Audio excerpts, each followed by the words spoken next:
Sveiki, draugai. Tai kągi, šiandien šeštadienis, Londone dar vis karšta baisiai. Tai ką, kad nesėdėt namuose ir nešūsti, nusprendėm su draugu Paulium apsilankyti Kew Gardene. Tai botanikos sodas Londone, vienas iš žymesnių pasaulyje. Taigi, žiūrim, ką turim šitam sode.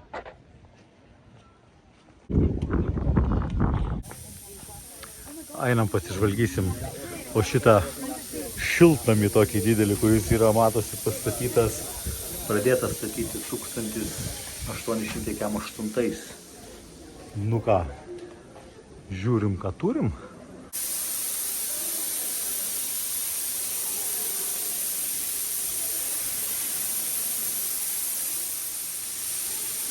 Einam pasižvalgysim po šitą šiltnamį iš aukštai.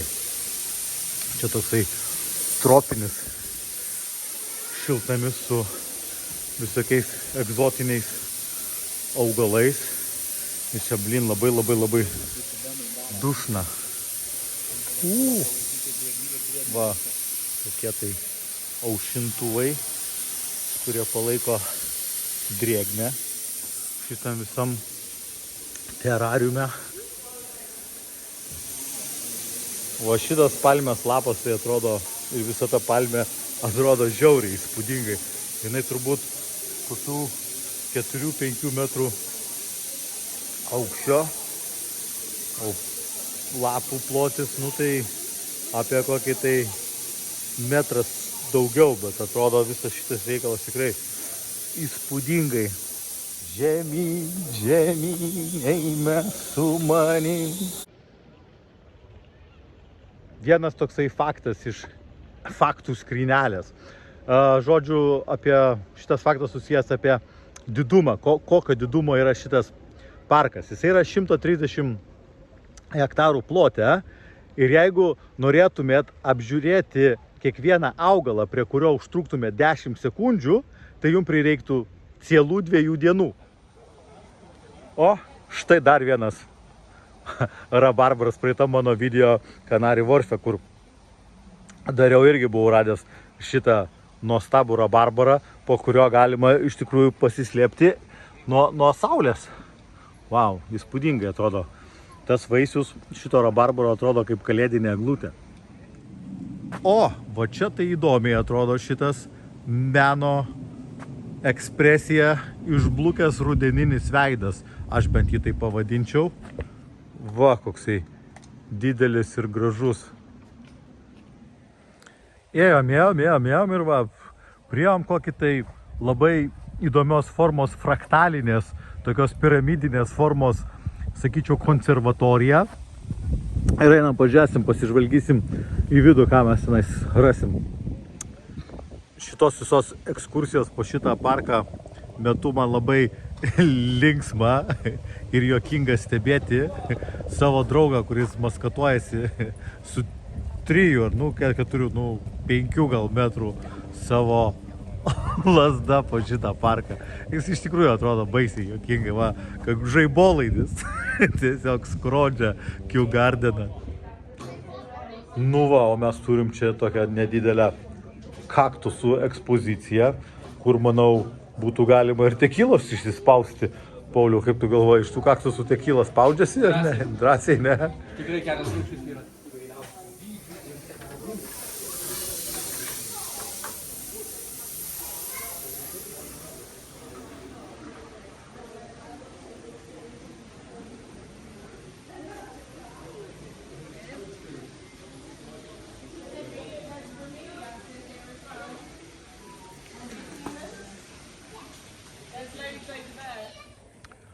O, geras, koksai gražus, geras grybas.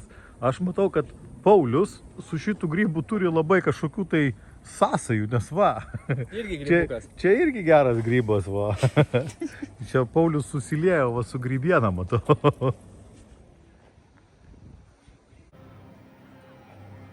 Einam pasižvalgyti po vidų šito dūzgiančio avilio. Jisai vakare turbūt gerai atrodo, matai kiek čia lempučių yra mirksinčių. Čia tos lemputės kaip mažos bitutės. Vakare čia gerai turėtų atrodyti, ne? Aha. Vis įspūdingas vaizdas. Grindys gerai atrodo.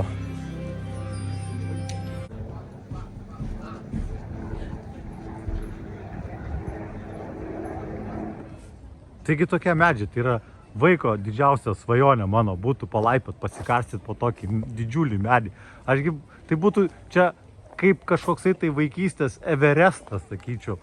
Nežinau, būčiau degęs norų, nekantrumu, kuo greičiau užlipti pačią viršūnę. Vau, nu įspūdingas medis, įspūdingas. Nu, dabar dilema, į kurią pusę einam, Pauliau? Į tenais ar į tenais? Paulius sako, einam ten, nu tai... Aš kompaso nepasiėmiau. Nu, tiek to, tu būsi mano kelrodė žvaigždė su 3 metrų lazda. Drąsiai. Paulius bandė atrasti bendrą kalbą su šitų baltų žąsinų, bet buvo apišnypštas ir pasiūstas kuo toliau. Jo, šaunuolis, reikia už savo žąsinų teisę stovėti. Čia labai įdomiai atrodo. Atrodytų, kad medis praradė savo šerdį, savo centrą patį. Bet pasižiūrėjus iš toliau, matosi, jis dar visas žaliuoja, blemba. Jis atrodo sveikas, gražus medis. Neskaita to, kad per vidurį yra skylė išpuvus. O šita vieta man realiai primena kažką tai prie Palangos, tiesiog kur pušynai yra. Paulius sakė, Birutės koks ten kalnas? Birutės kalnas. Tai Birutės kalno. Čia tik tai turbūt Birutės trūksta. Ir kalno. Ir kalno, o šiaip tai viskas, labai viskas panašu. Pauliau, tu su savo ta lazda galėtum vieną numušt konkorėžį. Drąsiai pasiektum.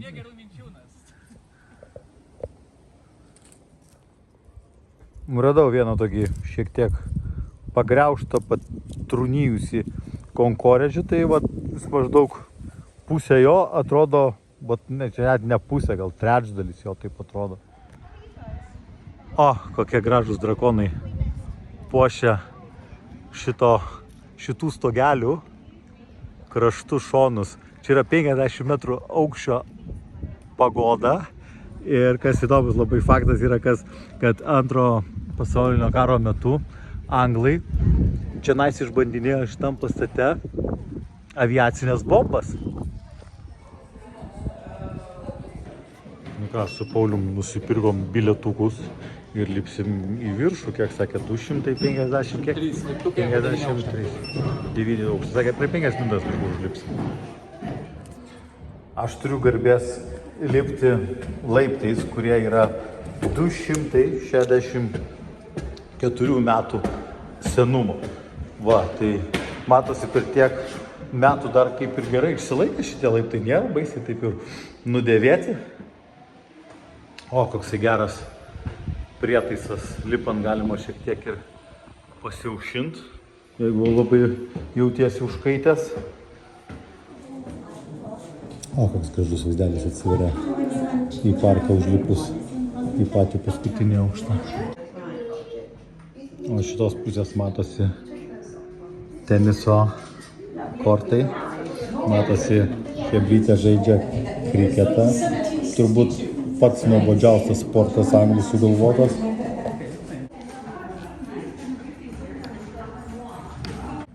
Draugas Paulius reguliuojasi savo aparatūrą. Iškėlė, o dabar jau bus. Dabar jau galima eiti. Einam pasižvalgysim po dar vieną namą šiltnamį. Matosi jau per langus, kad ten labai daug žalumos viduj.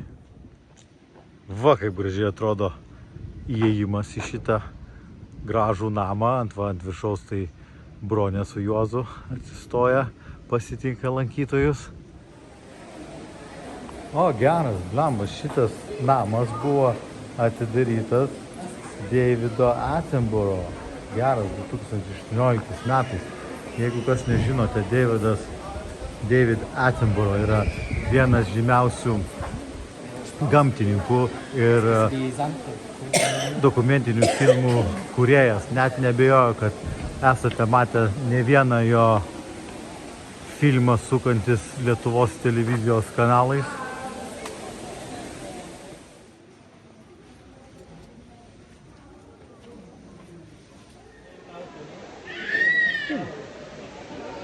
Kiek čia daug grožio.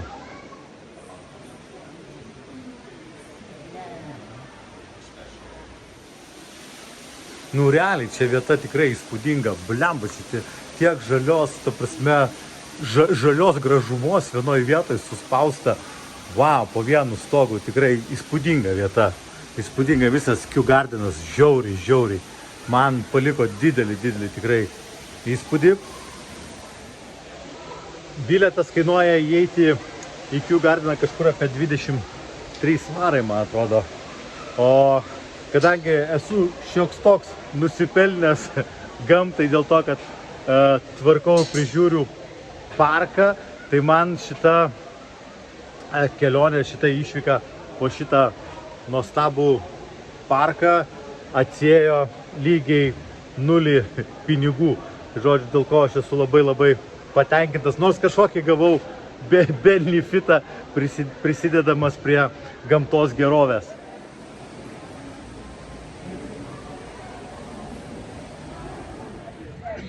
Taigi, štai ir pasibaigė mūsų tokia viešnagė po tą Kew Gardeną. Mums beliko tik tai pakelt bokalus už jūsų sveikatą. Ir mūsų kojas. Ir būsimas kelionės. Tai ką, sakom tada iki.